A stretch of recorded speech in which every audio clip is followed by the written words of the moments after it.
तो Hindi GK with Jitendra YouTube channel पे आप सभी का स्वागत है।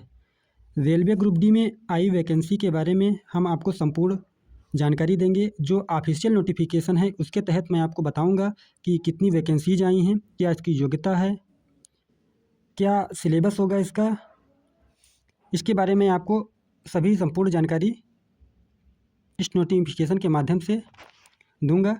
ये जो नोटिफिकेशन है government of India ministry of railways के अकॉर्डिंग आई हैं। मैं आपको बता देना चाहता हूं कि जो ऑनलाइन आवेदन की प्रारंभ तिथि है वो 23 जनवरी 2025 है और जो अंतिम तिथि है वो आपकी 22 फरवरी 2025 है।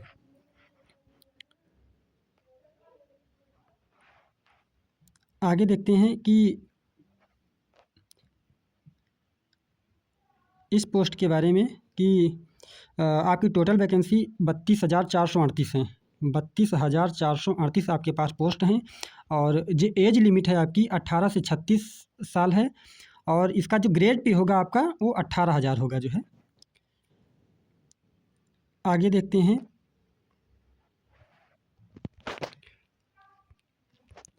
ये सब नोटिफिकेशन में दिया गया है।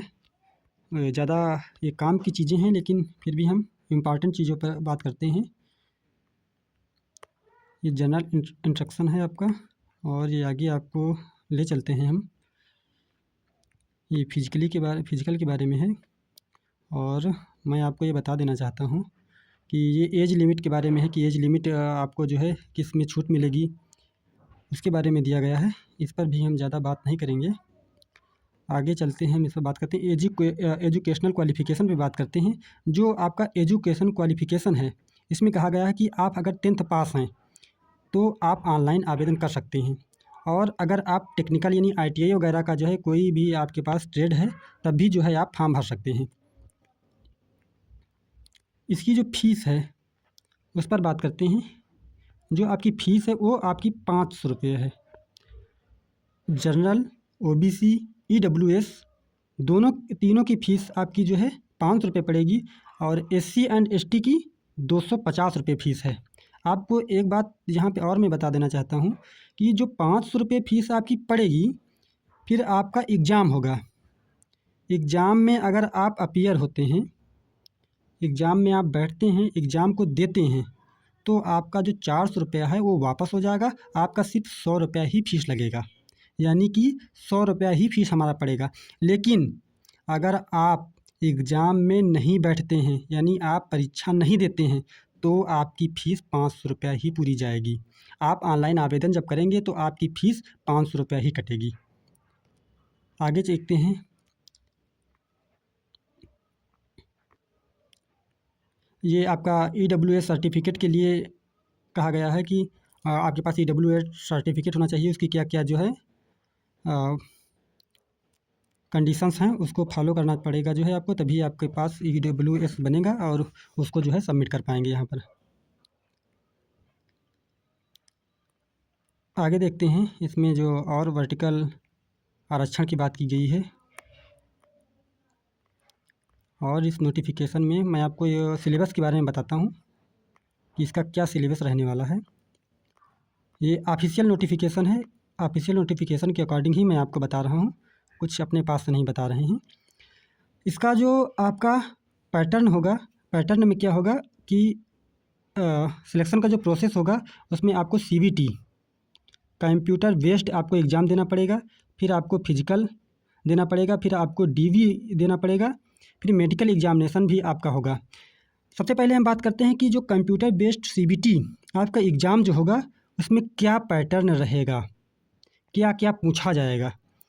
आपका जो है 90 मिनट का जो है एग्ज़ाम होगा जिसमें जनरल साइंस के 25 नंबर होंगे यानी कि 25 क्वेश्चन होंगे, मैथमेटिक्स के 25, जनरल इंटेलिजेंस एंड रीजनिंग के भी आपके 30 होंगे और general awareness and current affair GK का जो पोर्शन है उसमें करंट अफेयर को जो भी ऐड कर दिया जाए तो सब मिलाकर के जो है आपके टोटल क्वेश्चन कितने हो जाएंगे, 100 क्वेश्चन हो जाएंगे। लेकिन उसके लिए टाइम क्या होगा हमारे पास, 90 मिनट का। एक चीज़ और आपको यहाँ पे ध्यान रखने की ज़रूरत है कि there will be negative marking and 1/3 marks shall be deducted for each wrong answer.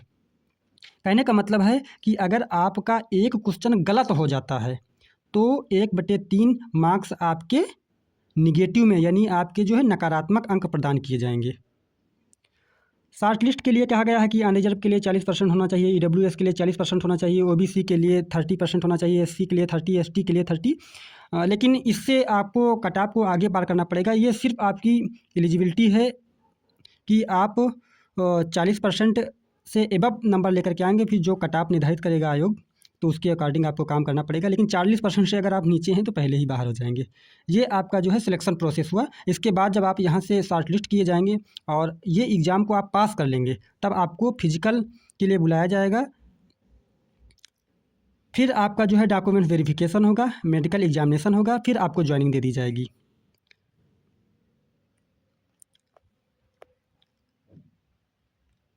ये जो है आपका जो है सिलेबस है। मैथमेटिक्स का सिलेबस क्या होगा, जो है आपका जनरल इंटेलिजेंस का सिलेबस क्या होगा, वही सब है आपका। Alphabets, number series, coding, decoding, mathematic operation, relationship, ये जो आपका जो है जनरल इंटेलिजेंस में होगा। और मैथमेटिक्स आपकी वही 10th लेवल की आएगी, जो है बहुत ज़्यादा कुछ नहीं होगा। आपका जो है यहाँ पे जो जनरल साइंस है, सामान्य विज्ञान है, इस पर आपको ध्यान देने की ज़रूरत है कि आपका जो सिलेबस होगा जो है वो फिजिक्स का होगा, केमिस्ट्री होगा और लाइफ साइंस का होगा, जो जिसका स्टैंडर्ड होगा आपका 10th लेवल का।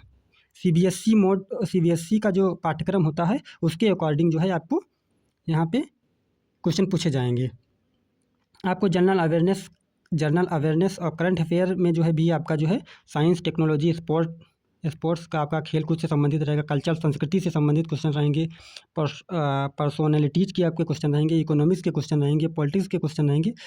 यही सब आपका क्वेश्चन पेपर रहेगा। उसके बाद में आपको फिजिकल के लिए जो है अपीयर होना पड़ेगा। अगर आप जो है एग्ज़ाम को क्वालिफाई कर लेते हैं, एग्ज़ाम को क्वालिफाई करने के बाद आपको फिजिकल जो है एफिशिएंसी टेस्ट में जो है आपको काम करना पड़ेगा। जो है इसमें फिर क्या है आपका मेल कैंडिडेट्स और फीमेल कैंडिडेट्स जो होंगे जो पास करेंगे एग्ज़ाम को, उसमें जो है कहा गया है कि जो आपका 35 किलोग्राम का जो वेट होगा जो है उसको जो है कोई भी वेट आपको दिया जाएगा जो है उसको लेकर के 100 मीटर जो है आपको चलना रहेगा, जो 2 मिनट में रहेगा ये।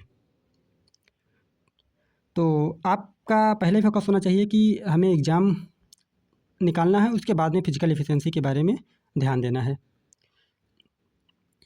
देखते हैं आगे इस नोटिफिकेशन में और कुछ बच रहा है। मुझे तो नहीं लग रहा है कि कुछ इसमें और बच रहा है। बस हाँ, यही चीज़ है कि आपको जो है इन सब बातों को ध्यान में रखते हुए जो है ऑनलाइन आवेदन की अंतिम तिथि का इंतज़ार न करते हुए आप ऑनलाइन आवेदन तुरंत कर लें। कभी कभी साइड में प्रॉब्लम आ जाती है, तो ये होता है कि जो एग्ज़ाम सेंटर वगैरह होते हैं वो आपके दूर कहीं लगा दी जाती हैं, इसलिए उन सब चीज़ों का जो है ध्यान में रखते हुए आप जल्दी से जल्दी जो है आवेदन कर दीजिए। बाकी आपको कोई भी जो है नोटिफिकेशन जो आ रहा है जो है आपके जॉब के लिए जो है, तो उसके लिए हमारे यूट्यूब चैनल को सब्सक्राइब करें ताकि जो है हमारी वीडियो आपको सबसे पहले पहुँचे और नोटिफिकेशन को आप जान सकें कि कहाँ पर वैकेंसीज़ आई हैं। धन्यवाद।